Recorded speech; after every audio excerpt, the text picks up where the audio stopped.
हमके देख तू महादेव का शिष्य बन जा, अगर मेरी गुरु का दया होगा मैं तो उनका काम करती हूँ, मेरे पास कोई और नहीं है, मैं कोई भगवान नहीं हूँ, मेरे महादेव देंगे, जो देंगे उनका जो मर्जी होगा वही करेंगे, मैं तो महादेव का काम कर रही हूँ, तू भी दिल से महादेव को अपना गुरु मान ले।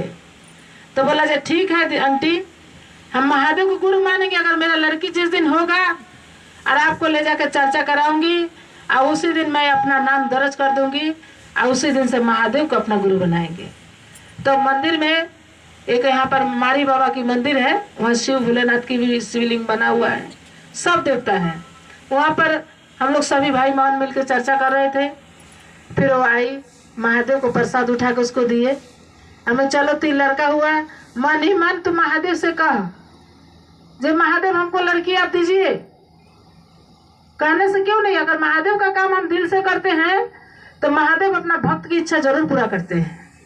उसी दिन का प्रसाद दिया हुआ, उसी के 1 महीना के बाद सब गर्भवती रहने लगी। इतना सुंदर उसके घर में लड़की हुआ। लड़की होने के बाद कुछ ही दिन के बाद 1.25 महीना जब बीता तो मेरे को बोला आंटी मेरे घर चल के अब चर्चा करा दो। तो चर्चा का दिन रखे, चर्चा लिखा गया, फिर समय देख के हम चर्चा करने गए। लेकिन वहाँ पर एक जनानी मौजूद थी, ऐसी जनानी थी, चलो महादेव के दरबार में तो डायन रहे, भूत रहे, चोर रहे, कोई भी रहे, लेकिन इनके शरण में सभी कोई आता है।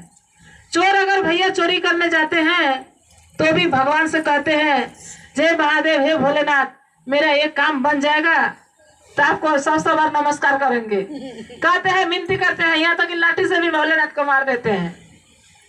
घंटी भी तो चोराया था एक बार मंदिर में शंकर भगवान के।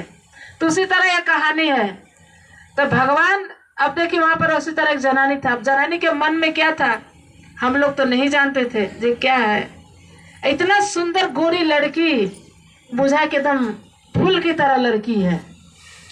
ले आया, सब कोई सोहर मंगल गया, गुरु भाई लोग भी मौजूद थे, बढ़िया से सोहर हुआ, शिव चर्चा हुआ, सब कोई आनंद फूर्ति किए, नाच किए, गान किए। लास्ट में उसका दूसरे दिन वो लड़की का हालत इतना सीरियस हो गया, वो जनानी अपना गोद में खिलाई थी, पता ना डायन जोगिन थी या कुछ भी थी, उसके गोद में जाने के बाद वो लड़की का हालत बुरी तरह से खराब हो गया। तो कहते हैं भोलेनाथ की छाया जिसके ऊपर हो, कष्ट तो होता है लेकिन वो कष्ट से महादेव खींच के बाहर जरूर लाते हैं। महादेव डॉक्टर बन के भी इलाज करते हैं। उसी तरह लड़की का हालत इतना खराब हो गया, लेकर हॉस्पिटल गया लड़की को, मेरे को पता ही नहीं चला। तीसरा दिन मेरे को हॉस्पिटल में भर्ती थी लड़की को लेकर के, तीसरे दिन मेरे पास खबर गया, जे देखो ना उस जहाँ चर्चा हुआ उसका लड़की बहुत बीमार है। हम के यहाँ कैसे बीमार पड़ गया, इतना बढ़िया से चर्चा कराया, सब गुरु भैया गुरु बहना जो भी उनके दरवाजा में गया, जितना उनसे हुआ उतना सेवा भक्ति किए। उसके बाद मेरे को कपड़ा उपड़ा भी वस्त्र एक दान किए थे खुशी हो करके। हम कहे ऐसा कैसे हो गया। फिर मैं भी अपना महादेव से गोहराए, हम हे बाबा, हे भोलेनाथ, आपका चर्चा का तो बदनाम हो जाएगा बाबा, ऐसा होगा तो जब गुरु बहन को लड़की दिए हैं तो उसको सही दया बरसाइए महादेव, जो अच्छा हो जाए, नहीं तो लोग यही कहेंगे जो गुरु बहन चर्चा करा के गया, क्या हुआ नहीं हुआ। तो फिर उसके लड़की की जो माँ थी बेड पर सोता था लड़की के पास, लड़की को ऑक्सीजन लगा हुआ था, सांस ऊपर चल रहा था, और खूब रोने लगी उसकी मम्मी, लड़की की माँ जो थी।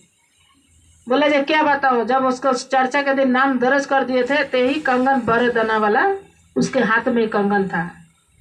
तो रो करके यही बोल रही थी जय बाबा महादेव, 3 लड़का के बाद एक लड़की तो आपने दिया, लेकिन लड़की को लेकर मैं हॉस्पिटल में पड़ी हूँ, कब पता नहीं मेरा लड़की अच्छा होगा कि नहीं। रो रहा है तो अपना महादेव से कह रही है मेरे लड़की पर दया बरसा बाबा। रोते रोते तकिया उसकी बेड पर बिस्तर भीज गया चादर, और वहीं पर लेट गई अब बच्चे के पास में, बच्चे को तो ऑक्सीजन लगाई हुआ है। रोते रोते जब अचानक क्या देख रहा है सपने में, सपना की तरह मैंने झलका आया, जब भोलेनाथ स्वयं त्रिशूल डमरू उसी तरह हाथ में लिए हुए, अब मिर्गी छाला पहनते हुए उसका सिरानी के पास आके खड़ा हो गया। खड़ा होकर बच्चे पर ऐसे हाथ फेर करके महादेव वहां से अलोपित हो गए।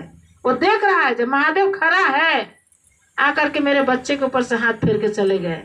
और उसी समय लड़की थोड़ी देर के बाद हम चीख कर रोने लगी। तब डॉक्टर को फिर बुलाया, सब डॉक्टर नर्स सब दौड़ के आए, आके फिर चेकअप करने लगा। बोला जो लड़की खतरा से बाहर है, चलो तू भोलेनाथ का कंगन पहनी है, महादेव तेरे बच्चे पर दया बरसा दिए, जो कल छुट्टी करके अपने बच्चे को लेके जाना। उसी दिन फिर दूसरे दिन हॉस्पिटल से छुट्टी करके आया घर, आकर के फिर बोलने लगा जो दीदी लाख लाख महादेव का दया बहुत ही अपरंपार है। तो महादेव का दया है। और अभी लड़की देखिए कितने बड़ा हो गया, 8-9 साल की लड़की हो गई है। ये बहुत दिन की बातें हैं। लड़की अब चल रही है, घूम रही है, बोल रही है, और अभी 3 भाई के पीछे एक लड़की है। तो बहुत जैसे उस तरह उसके ऊपर गुरु बहना पर दया बरसाए गुरु जी, उसी तरह समस्त गुरु भाई गुरु बहन पर दया बरसाते रहे महादेव। महादेव के बातचीत हम लोग करते रहे, और गुरु जी का दया जहाँ भी जाओ वहाँ अपना भैया दीदी से चर्चा पर चर्चा करती रहूँ महादेव। लेकिन बहुत ही महादेव का दया है। इसी तरह बोलते हैं जो 12 दाना की कंगन आप लोग भी पहनिए,